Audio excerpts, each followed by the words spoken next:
In just a few months, it'll be up to Gastonia voters to decide if they want their streets and sidewalks fixed up. Chief Political Correspondent Emma Withrow joins us live in downtown Gastonia tonight after speaking with the city staff and residents about the proposal scheduled for the November ballot. Emma. Yeah, Brian, so the $75 million bond referendum is supposed to hit this November ballot, and then it'll be up to the voters to decide whether or not they want to bring all of this new transportation infrastructure to the city of Gastonia, which would be happening in all different areas throughout this town.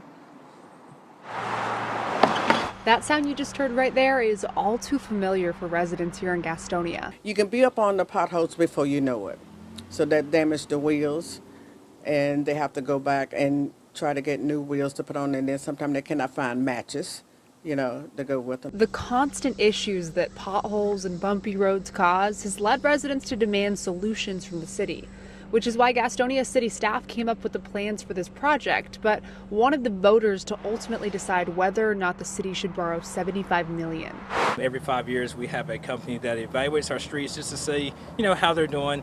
2018, that company basically told us that we would need to spend $45 million to get our streets up to a decent standard.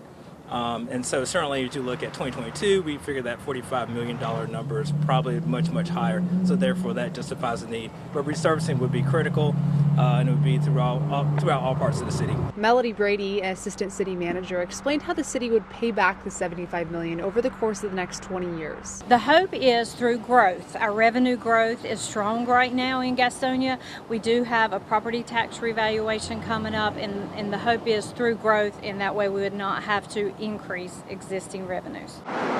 Brady says the hope is that no tax increases would be necessary, but it didn't sound like that would be a guarantee. We want to partner with the federal government and the state government in grant opportunities in order to fund these projects.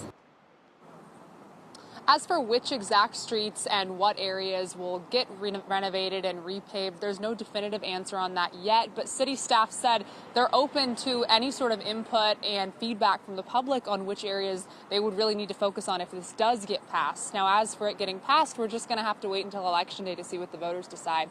But for now, reporting live in Gastonia, Emma Withrow, Queen City News.